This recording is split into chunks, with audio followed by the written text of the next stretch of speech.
Rajdeep, to come back to the question that I'd asked earlier about the relevance of the crown in today's times. You know, you mentioned about how Queen Elizabeth II was someone who was so widely respected, and that's what made her so widely popular and perhaps helped her tide over some of the biggest family crises, whether you talk about, you know, what happened with Princess Diana, the most recent, the Harry and Meghan Markle episode. Do you think that with Prince Charles, a similar chord can actually be struck?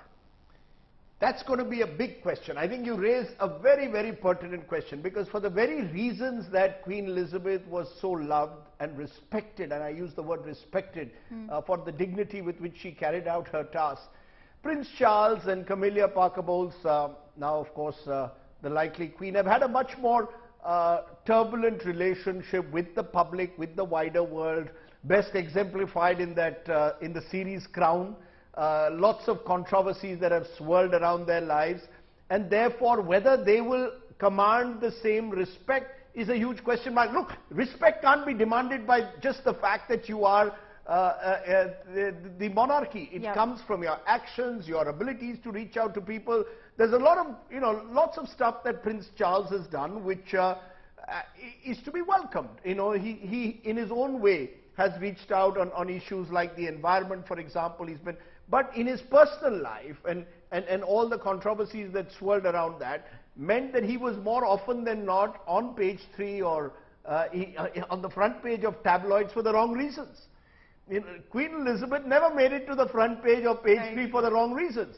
And therefore, I think the challenge before Prince Charles, who will now be King Charles in all probability, will be to ensure that he, in a way, redefines his own image and that of Camilla in a way that the people continue to have the same respect for the monarchy. So I think it is going to be a time of transition for the monarchy.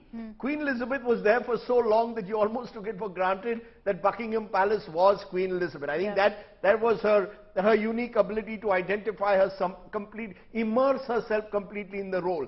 Will Prince Charles be able to do that? How does the next generation take over? I think, you know, when someone has been around for so long, the longest serving monarch, naturally the next generation will be put on test.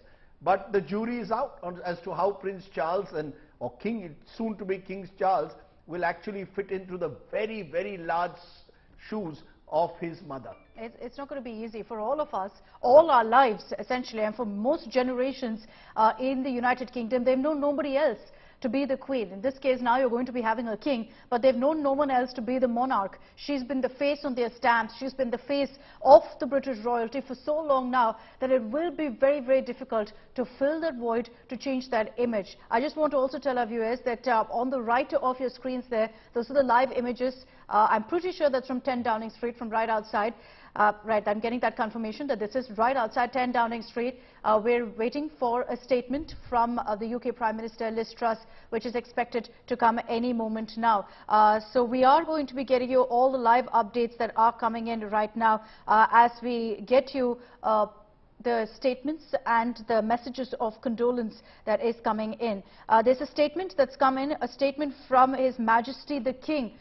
This is from Prince Charles. We're yet to identify how he'll be named, the title he'll be given now that he will take over as the king. But the message that's come is that, and I'm going to read it out for our viewers, the death of my beloved mother, Her Majesty the Queen, is a moment of the greatest sadness for me and all members of my family.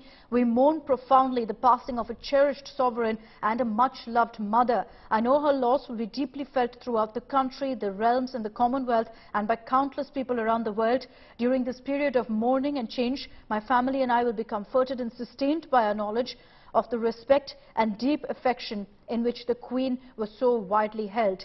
A beautiful message that's come in from His Majesty the King, as it's been referred to here, Rajdeep, from Prince Charles. We don't know yet what exactly his title will be, but he's ensured that, you know, he struck a personal chord as well, saying that the death of my beloved mother is a moment of the greatest sadness for me and all members of my family. To be fair to him, as you pointed out, you know, he has kind of held his own stead in the last many years, and many times has stepped in to the Queen's shoes when she's been, you know, indisposed, when she's been, because of her ill health, out of action.